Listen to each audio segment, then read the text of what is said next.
ce geste d'un toit viendra mon secours. Viens semer dans mon âme le grain de l'amour. Je traverse un désert et je meurs de soif.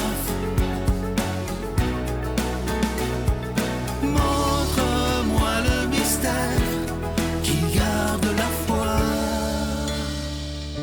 Bon lundi, bienvenue à votre émission La Victoire de l'amour. J'espère que vous allez bien cette belle journée. Aujourd'hui, je veux répondre à une question que quelqu'un m'a posée sur Facebook en privé. Et c'est une question assez spéciale et vous allez voir, curieusement, c'est une question qui revient souvent et ça me dépasse un peu en 2023-2024. Et là, je ne juge pas la personne qui m'a posé la question.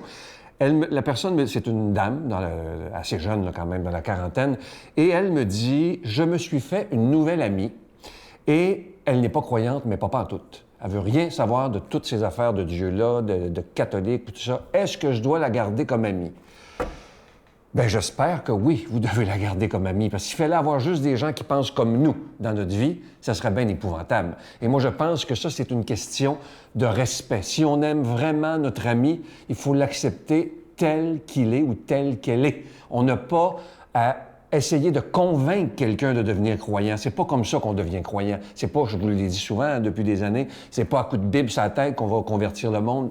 Pas du tout.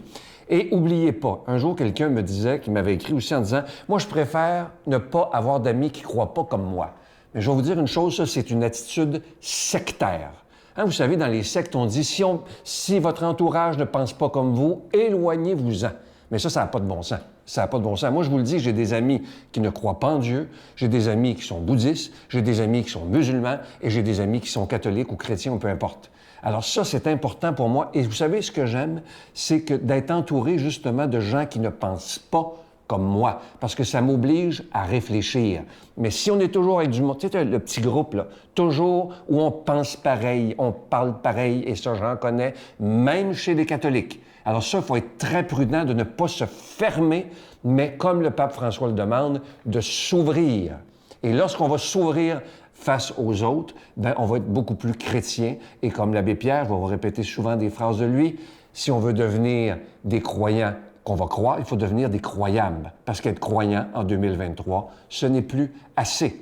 Alors, méfiez-vous de ces gens croyants qui disent « Bien, moi, je veux toujours être avec des gens qui pensent comme moi et qui prient comme moi et qui ont la même foi que moi. » Bien, ça n'est pas de l'Évangile. L'Évangile nous invite à aimer les gens, à ne pas juger. Il y a des gens qui sont dans d'autres communautés religieuses, dans d'autres dénominations religieuses, dans d'autres religions et qui vivent bien leur foi et nous devons juste les respecter et les aimer. Oubliez jamais ça.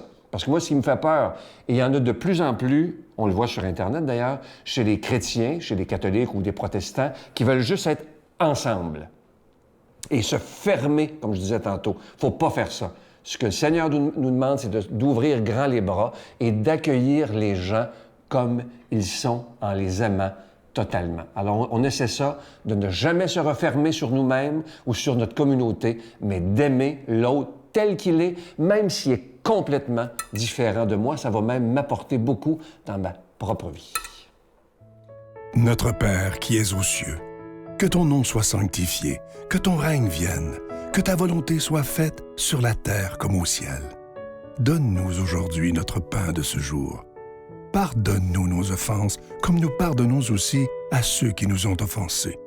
Et ne nous laisse pas entrer en tentation, mais délivre-nous du mal, car c'est à toi qu'appartiennent le règne, la puissance et la gloire pour les siècles des siècles. Amen. La Victoire de l'amour vous invite à venir vivre des moments inoubliables en Italie en compagnie du Père Michel Marie, Christine Michaud, Miguel Padilla et Sylvain. Nous visiterons Venise, Padoue, Florence, Sienne, Assise et Rome, la ville éternelle. Célébration eucharistique avec le Père Michel Marie. Nous assisterons aussi à l'audience générale avec le pape François au Vatican, du 2 au 13 juin 2024, avec Spiritour au 514-374-7965 ou 1-866-331-7965.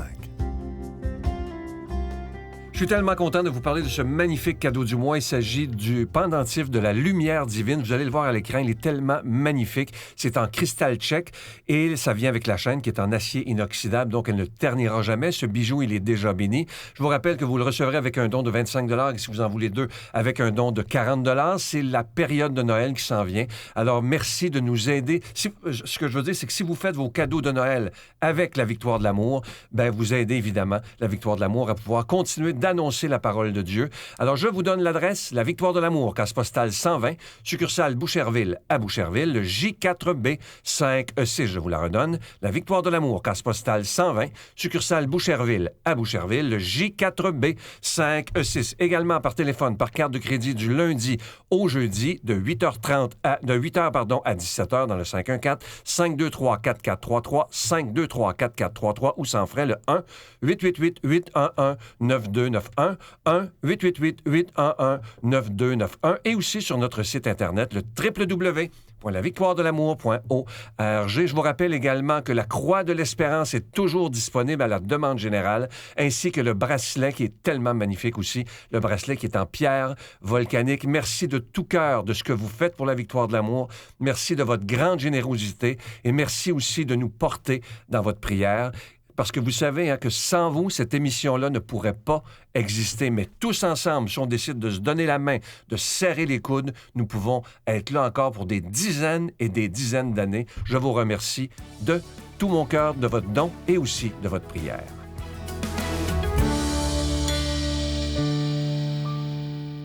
Mon Dieu, donnez-moi la sérénité d'accepter les choses que je ne peux changer, le courage de changer les choses que je peux et la sagesse d'en connaître la différence. Amen. Aujourd'hui, la parole de Dieu est proclamée par quelqu'un qu'on aime beaucoup, Stéphane Roy.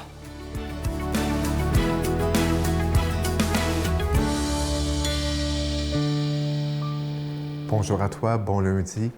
Évangile de Jésus-Christ selon saint Luc. Jésus dit à ses disciples: « Il est inévitable qu'il y ait des causes de chute, de scandale. Mais malheureux celui par qui la chute arrive. Mieux vaut pour lui qu'on lui attache au cou une meule de moulin et qu'on le jette à la mer, et qu'il ne fasse tomber aucun de ses petits. Tenez-vous sur vos gardes. Ton frère vient à offenser, reprends-le, et s'il se repent, pardonne-lui. Et si 7 fois le jour il t'offense, et que 7 fois il revienne à toi en disant « Je me repens », tu lui pardonneras. Les apôtres dirent au Seigneur: « Augmente en nous la foi. » Le Seigneur dit: « Si vraiment vous avez de la foi gros comme une graine de moutarde, vous direz à ce sycomore: « Déracine-toi et va te planter dans la mer, et il vous obéirait. » C'est un discours de Jésus qui semble, à première vue, détaché. C'est-à-dire que c'est comme un discours fait de trois discours, 3 souvenirs de discours de Jésus. Le premier sur les scandales, le deuxième sur le pardon et le troisième sur la foi. Le scandale, je me suis amusé à aller voir ce que c'est. Et l'étymologie hébreu,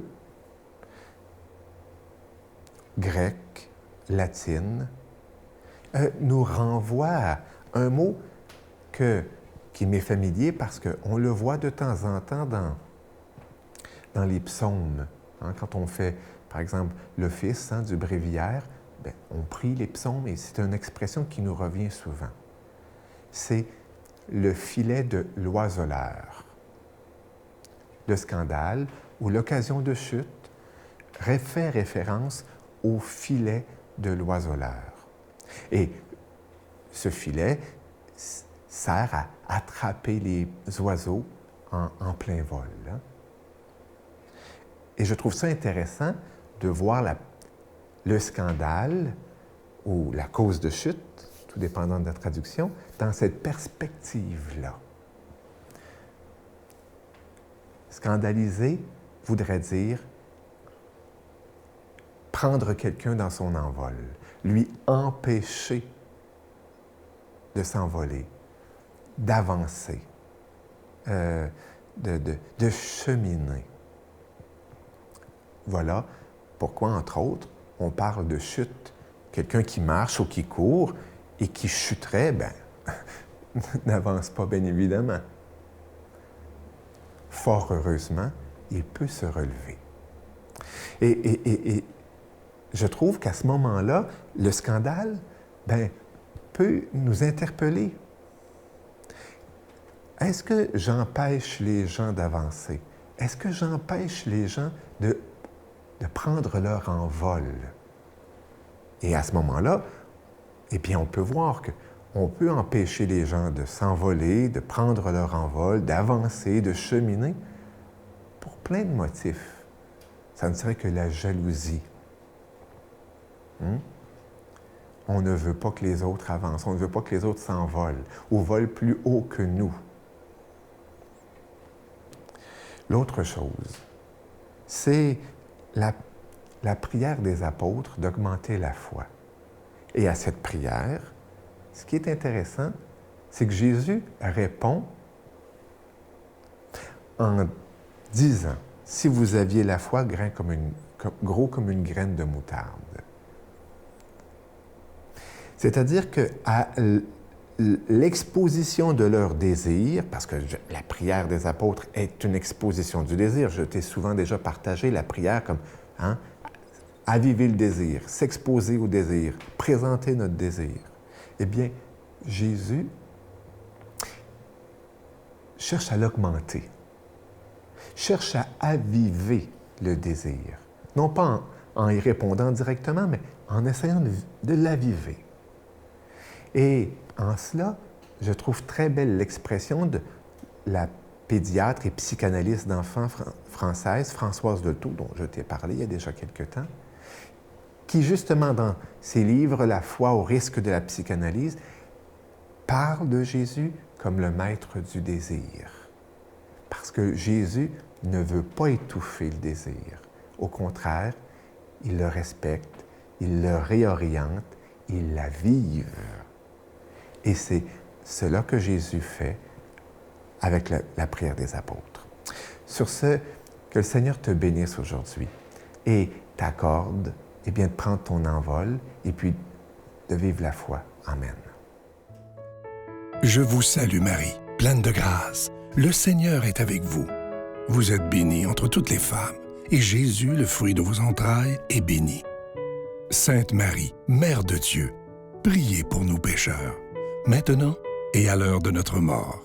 Amen.